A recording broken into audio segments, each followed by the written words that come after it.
Is my size normal? This is one of the most frequently asked questions in urology clinics around the world. Concerns about penis size can impact self-esteem, body image, and even relationships. But what is considered a normal penis size? In this expert guide, we'll break down the science, the myths, and what urologists actually say about penis length and girth. Why penis size matters. Psychologically, for many men, penis size becomes tied to perceptions of masculinity, sexual performance, and self-worth. However, research consistently shows that most men overestimate what constitutes a normal or ideal size.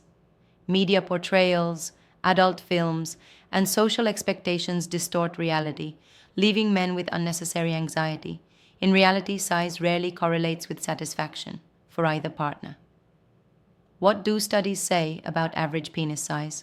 One of the most cited studies is a 2015 meta-analysis published in the British Journal of Urology International, BJUI, which analyzed data from over 15,000 men. Here's what it found. Average erect length, 13.12 centimeters, 5.16 inches. Average erect girth, circumference, 11.66 centimeters, 4.59 inches. Average flaccid length, 9.16 centimeters, 3.61 inches. Average flaccid girth, 9.31 centimeters, 3.66 inches. These numbers are global averages and reflect a wide range of ethnic backgrounds. Keep in mind that the study also found very little correlation between penis size and height, weight, or shoe size. Penis size categories. While the term normal encompasses a wide range, medical professionals use certain thresholds. Micropenis, a stretched penis length, SPL, under 7 cm upon 2.76 in adult men. This condition affects only about 0.6% of men worldwide. Average. Most men fall between 11 to 15 centimeters, 4.3-5.9 in, when erect. Above average, erect length over 16 centimeters, 6.3 in, found in about 15% of men. Debunking common myths. Myth. Bigger is always better. In reality, many women report that girth is more important than length for sexual satisfaction. Myth. Penis size can be increased significantly with pills or pumps. There's no scientific evidence that non-surgical methods lead to permanent size increase. Myth. Porn represents normal size. Actors are chosen specifically for larger than average sizes. What really affects penis size? Penis size can vary based on genetics, hormonal levels during fetal development, and sometimes environmental factors. Contrary to popular belief, frequent masturbation or abstinence has no impact on size. Does size matter in the bedroom? Studies suggest that communication, emotional connection, and technique are far more important than size. Most vaginal nerve endings are located in the first 2-3 inches of the vaginal canal, making deep penetration unnecessary for pleasure in most cases. If you want to compare your size to medical data, it's crucial to measure your penis correctly. Many men make mistakes that lead to inaccurate readings. In this guide, a urologist explains the correct way to measure penis length and girth, both flaccid and erect. When and how to measure. It's important to measure in consistent conditions to get an accurate result. Room temperature. Cold can affect flaccid size. Use a ruler or flexible tape. Rigid plastic rulers work for length. A soft measuring tape is ideal for girth. Measure multiple times. Take 2 to 3 measurements and average them. Measuring penis length. Flaccid length. Stand straight with feet apart. Hold the penis perpendicular to the body. Press a ruler against the pubic bone. Don't stop at the fat pad. Measure to the tip, glans. Erect length. Get a full erection without stimulation from drugs. Repeat the process. Press ruler to pubic bone. Measure to tip. This is called bone-pressed erect length, BPL, the most accurate and medical standard of measurement. Measuring penis girth, circumference. Flaccid girth. Use a flexible tape or string plus ruler. Wrap it around the mid-shaft of the penis. Note the circumference. Erect girth. Measure at the thickest part of the shaft. Avoid stretching or pulling skin. The average erect girth is around 11.66 centimeters, 4.59 inches, as noted earlier. Mistakes to avoid: measuring from the side or underside, not pressing into the pubic bone, using the ruler on the skin, not bone pressed, measuring during partial erection. What if you're below average? First, remember that size is only one part of sexual satisfaction. If your size is significantly below average and it affects your confidence or sexual function, consult a board-certified urologist. There are psychological and physical solutions, including therapy, lifestyle changes, and in rare cases, surgery. Most men who think they are below average are actually well within the normal range. Don't rely on online forums or adult films for your information. Trust peer-reviewed research and medical professionals. Penis size varies greatly, and the obsession with size often distracts from the real issues in sexual relationships: intimacy, communication, trust, and technique. Accurate measurement and a grounded perspective are key to body confidence and sexual health. If you're curious about your penis size and want to measure it accurately, the first step is to approach the process with a calm and clinical mindset. Measuring your penis isn't about judgment or comparison.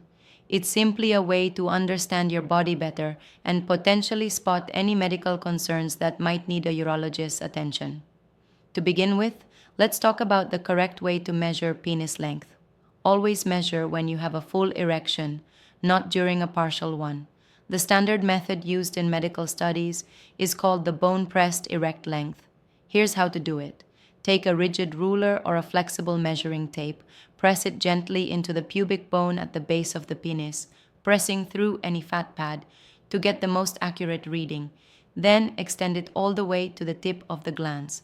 Do not include the foreskin in your measurement. Record the length to the nearest millimeter or 1/8 of an inch. The reason for pressing into the pubic bone is to eliminate the variation caused by fat tissue, which can make measurements inconsistent. This is particularly important for people with a higher body fat percentage around the lower abdomen, which can cause the penis to appear shorter than it actually is. Now let's discuss girth, or circumference, which is equally important. To measure your erect girth, take a soft measuring tape, like the kind used in tailoring, or use a piece of string that you can measure later against a ruler. Wrap it around the thickest part of the erect shaft, usually near the middle. Make sure the tape is snug but not tight. Record that number as your girth measurement. Some people also like to record girth at the base and near the glans for comparison. But the mid-shaft is the standard measurement site used in medical research. For both length and girth, it's best to take several measurements on different days and at different times to get an average. Things like room temperature, level of arousal, stress, or alcohol consumption can all affect erection quality and therefore your measurements. Taking the average of 3 to 5 measurements ensures you're getting an accurate, repeatable result. It's also important to remember that even the same person's erection size can vary slightly each time, so don't panic if you see minor differences from one measurement to another. There is no official clinical benefit to measuring your flaccid penis, but if you are curious, follow the same rules. Press the ruler against the pubic bone and measure to the tip. Again, don't include the foreskin. Flaccid size, however, is much more variable than erect size and is influenced by external temperature, anxiety, and even the time of day. Many men become concerned when they realize that their erect length or girth is below the so-called average. But what matters far more than size is sexual function. A penis that can achieve and maintain an erection suitable for intercourse, that allows for pleasurable experiences for both partners, and that doesn't cause pain or discomfort. This is what defines sexual health. Medical professionals, especially urologists, consistently emphasize that performance, intimacy, and satisfaction are not determined by centimeters or inches. In fact, numerous surveys of women and partners across various cultures show that size is far less important than emotional connection, communication, and confidence. Now let's briefly touch on the idea of penis enlargement. There are many products on the market claiming to increase penis size: pills, vacuum pumps, extenders, exercises like jelqing, and even surgery. The truth is, most of these methods are either ineffective, risky, or both. Pills and supplements that claim to enlarge the penis are not supported by credible scientific evidence. Vacuum pumps can cause temporary swelling due to increased blood flow, but this is not the same as real growth. Overuse can even lead to bruising or vascular damage. Mechanical extenders have shown some promise in clinical trials, but must be used under strict medical supervision for many months to show minimal results. Surgical options do exist, such as ligament cutting to increase perceived length or fat injections to increase girth. However, these surgeries come with high risks, including scarring, deformity, loss of sensitivity, or erectile dysfunction. They should only be considered in extreme cases and after thorough consultation with a board-certified urologist. Instead of focusing on changing your size, it's much healthier and more effective to focus on improving your overall sexual health. This includes cardiovascular health, hormone levels, pelvic floor muscle strength, and mental wellness. Activities like regular exercise, quitting smoking, reducing alcohol intake, maintaining a healthy diet, managing stress, and practicing Kegel exercises can greatly enhance your erection quality and sexual performance. Kegel exercises, in particular, strengthen the muscles at the base of the penis and improve blood flow and ejaculation control. Many urologists recommend them as a first step for men experiencing mild erectile difficulties. Remember that comparison is the thief of joy. Just as people have different heights, foot sizes, and hand shapes, penis sizes vary naturally and widely. There is no ideal size. What matters most is how you use your body, how comfortable and confident you feel, and whether your body supports a healthy and satisfying sex life. If you have real concerns about your development, function, or appearance, speak to a healthcare provider. They can rule out any underlying conditions and give you peace of mind. Finally, it's worth addressing the psychological aspect. Many men who obsess over their size are actually struggling with a condition known as body dysmorphic disorder, where they perceive flaws that others do not see. If your thoughts about your penis size are interfering with your relationships, self-image, or daily life, consider speaking to a psychologist or sex therapist. There is no shame in seeking help.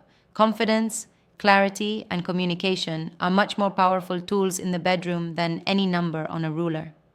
So instead of asking, "Am I big enough?" the better question is, "Am I healthy, functional, and confident enough to enjoy intimacy fully?" If the answer is no, start with your health, because that's where sexual power truly begins.